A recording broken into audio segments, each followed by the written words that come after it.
Fandom incidents can range from tame to the most heinous acts imaginable, and unfortunately can define a fandom at times. For example, the Homestuck Sharpie bath, or Christian, but not every fandom incident is inherently well known. Sometimes incidents are isolated into a singular fandom or small niche corner of the internet, so let's talk about a few more of these fandom incidents together, shall we?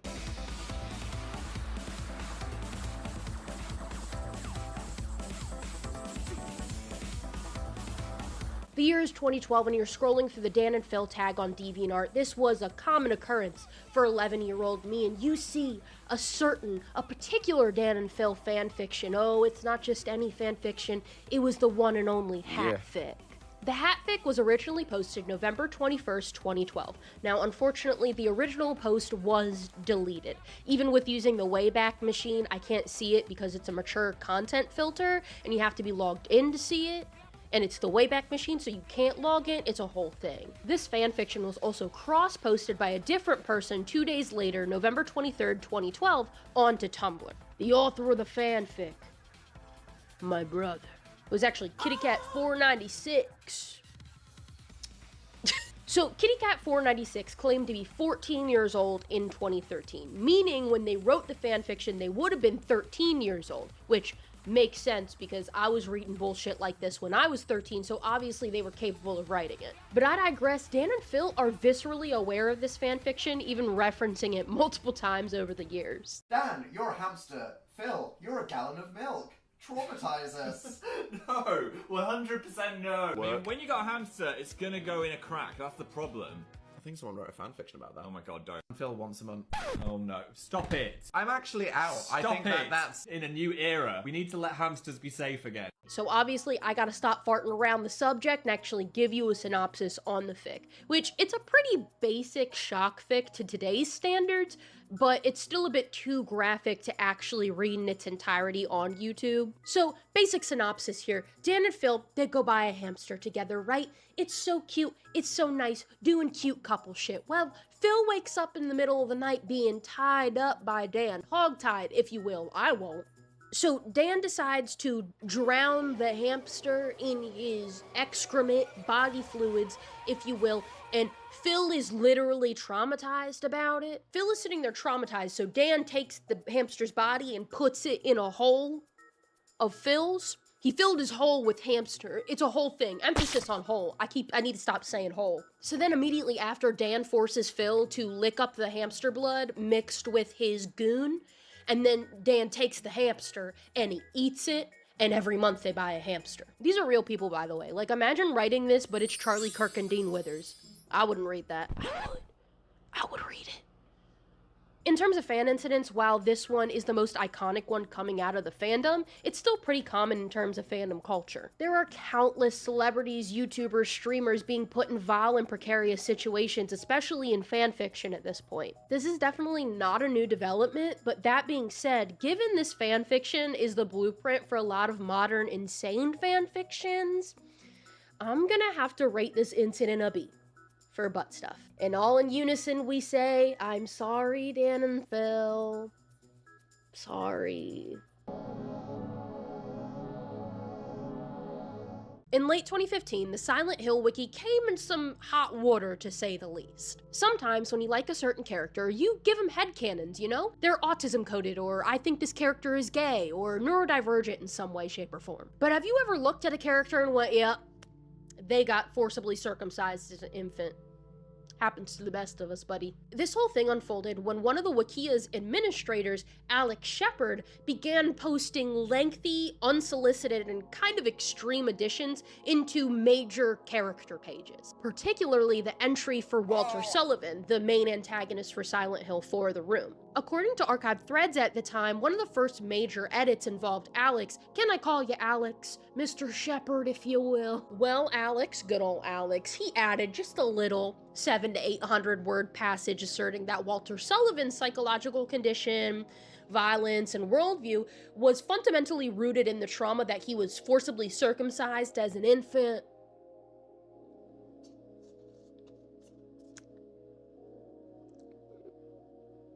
Right. The issue is this interpretation isn't presented as like speculative or symbolic, but as a definitive and central meaning of the character's narrative arc. This claim has no basis in any Silent Hill game, developer commentary, official documentation, established lore, nothing. It's not I promise it's not about circumcision. If you've never played Silent Hill, it's not about circumcision. You can have your opinion on whether it's okay or not to circumcise your kid at birth, cool, whatever. I think it's really funny though, because the order is like very culty with rituals and black magic and sacrifices and stuff, but the order be like, you wanna join?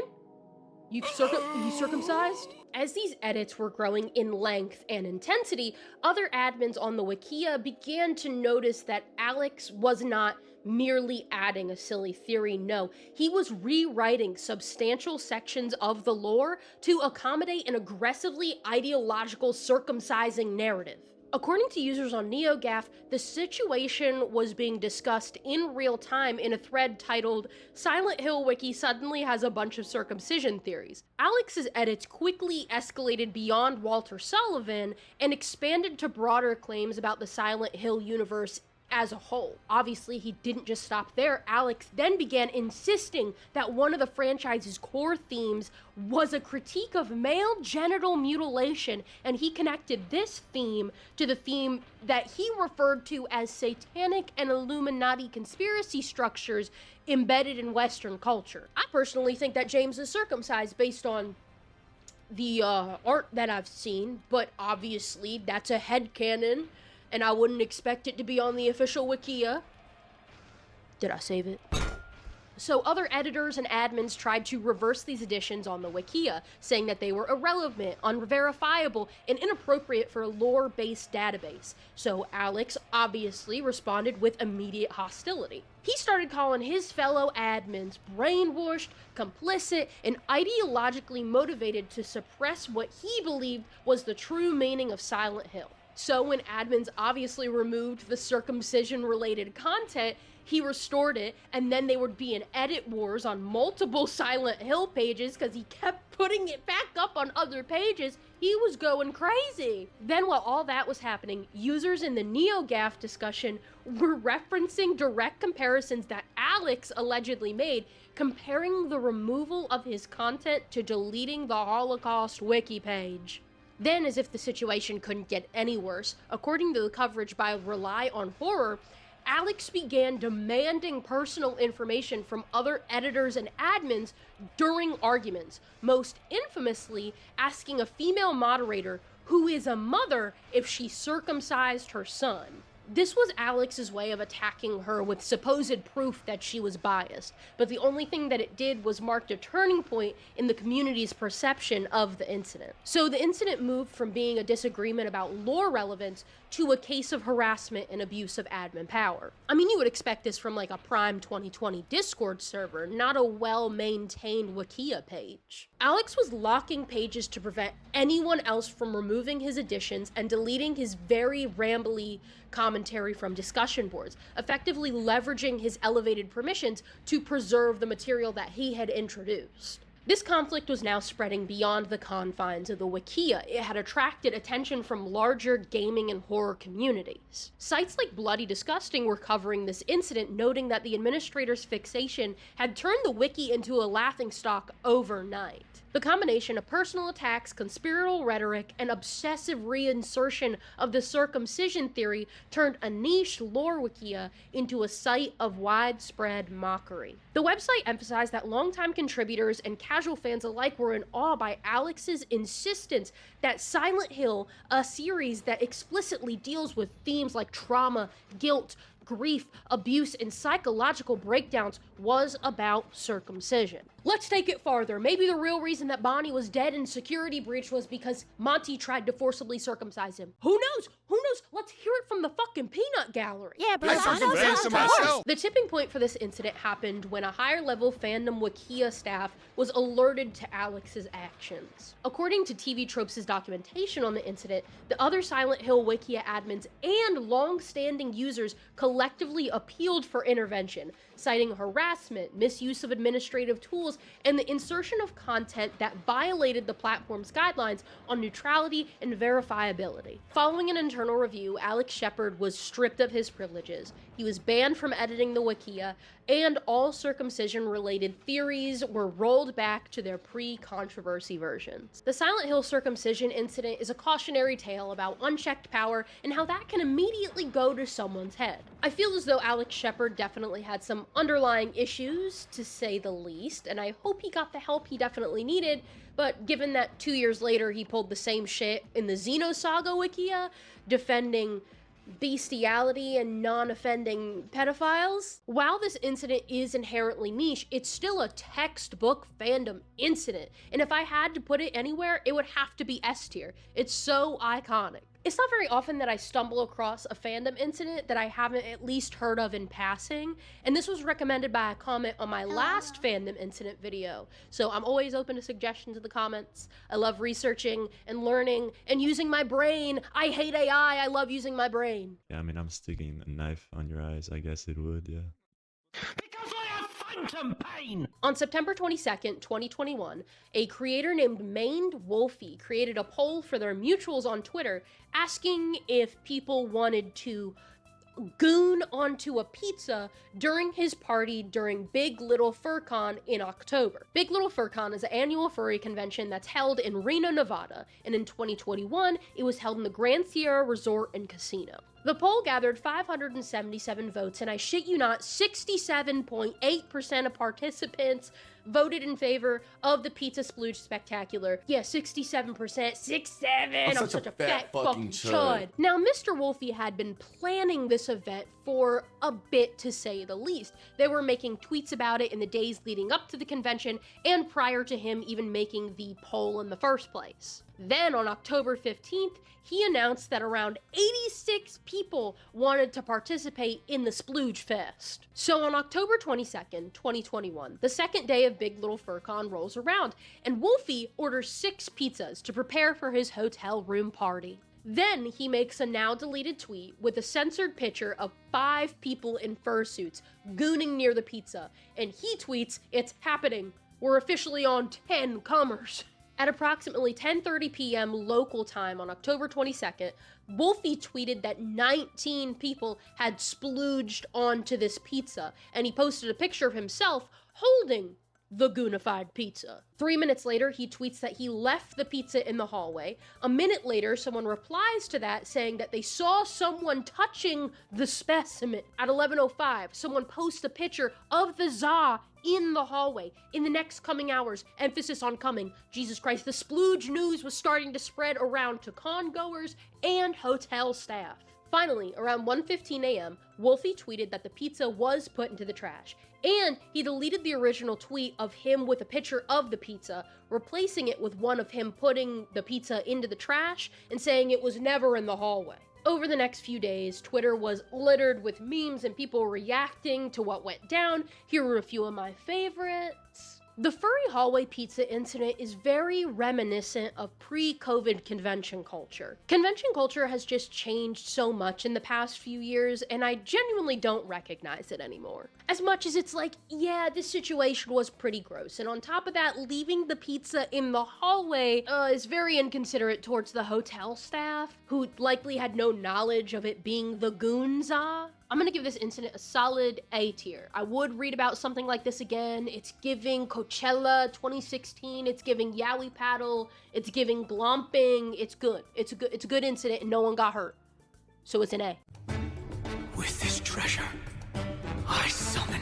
In the mid-2000s, a Sonic fan on DeviantArt named Graydendine, I'm gonna call him Graydendine, it could be Graydendine, he created a very uncanny Valley life-size Sally Acorn love doll. This homemade doll was built with a painstakingly constructed internal framework. It has a hyper-realistic skeleton made from wood, putty, and other materials. Sally Acorn lived for years as an oddity in fandom circles. People who saw the original post remembered the craftsmanship, but also the scary, uncanny details of her. This story took on a more sensational life. The aura of Grenadine went from a passionate artist to being someone perceived as a weird and creepy Sonic gooner. Which, hey, he is a gooner, to be fair, there's no denying the pin-up lingerie pictures, but he's an artist and a passionate gooner nonetheless. Threads on Reddit, niche chat boards, and later Twitter posts presented this doll as something literal. A Sally Acorn love doll with a human skeleton inside it, and those shorthand retellings spread because headlines were so vivid. By the late 2010s, these repeated retellings had created a compact urban legend-like narrative that often left out the nuance that these bones are actually carved pine wood. I'd say it was more artisanal than actual human remains, but he was referencing Anatomy for the Artist and Atlas of Human Anatomy to get these proportions correct. He used plexiglass for the jaw and spent 16 hours meticulously attaching the tooth crowns. He was threading doll hair through her scalp, and he gave her boobs. This project has been in the works since 1999. Sally Acorn Love Doll has been around longer than I was even a thought in my mama's mind. Know Your Meme and various fandom wikis archived Wang's video on the topic, framing it as an example of a fandom oddity that everyone could pass along as true without checking the original DeviantArt context. That archival step converted a niche project into a shareable internet tale. While Wang's video I think is very well done and very well researched, I don't think the poor guy should be in a most disturbing crimes that happened in the Sonic community video. Maybe I'm the friend that's too woke. Sure, you might think it's weird and off-putting to make a life-size doll of a Sonic character, but putting him in the same boat as criminals and groomers is kind of fucked up, especially because people are going from that video into his comment section and being mean. Why the fuck would you do that? People do that shit with furries all the time. A few people fuck in a fursuit, and all of a sudden, every furry on the planet plaps in their shit. Like, it's such a weird assumption to make about your network admin, bro. Like, anyways, you might find him creepy or weird, but you're mean, and that's worse. And honestly, when you go look at the guy's DeviantArt, he's just an angsty dude who likes Sally Acorn. He posts furry stuff sometimes. Yeah, sure, it's a little unsettling to have a life-size doll of Sally Acorn, but if I could have a life-size doll of my favorite character, I'd also never shut up about it. Can you imagine if I had a life-size Sonic plushie? I'd be insufferable. I'd put him on the couch, take him on a walk, maybe take him to the store, the dispensary perhaps. All in all, I think the Sally Acorn Love Doll is pretty cool, and I think it's really interesting how much hard work, how much time, and how much effort this guy put into her. Emphasis on put into her. That's none of my fucking business what he puts into her. I don't care what you be putting in your butt. Hamsters, maybe. It really shows this guy's true, unwavering love that he has for this character. I find it to be endearing. I admire it, actually. That being said, on my tier list of terror, I'm giving him an A. This was really, really interesting to learn about, and this guy is an artist at the end of the day. Even if how he chooses to express himself artistically is a little freaked out, he might be gooned up on a Tuesday. You know what? He could be more freaked out. He posted, what, 1 or 2 pictures of her, like, in a bra and panties? He could be posting pictures of her doggy style with an acorn up her butt. Huh? So yeah, I'm giving it an A, and I low-key want more updates. Hi, so I didn't realize how freaked out Grenadine truly was because I had my mature content filter on when I was doing all my research and looking into him. So don't go to his DeviantArt if you're a minor, because he has straight up a furry plapping on there. So just a warning. So you whores must think I'm playing. When it comes to fandom incidents, I can honestly put them in 3 separate categories. Number 1 is completely made up. It never happened, couldn't be proven to have happened.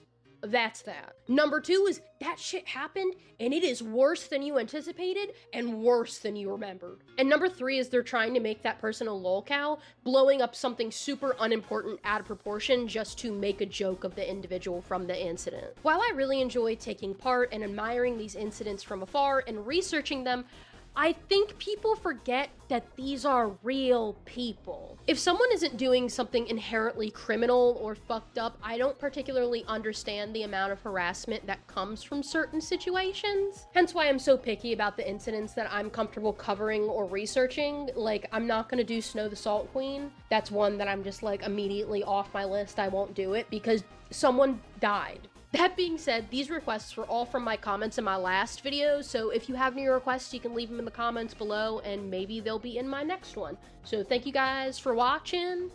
Don't eat the pizza. Don't eat the pizza in the hallway. If you see a pizza in the hotel room hallway, don't eat it.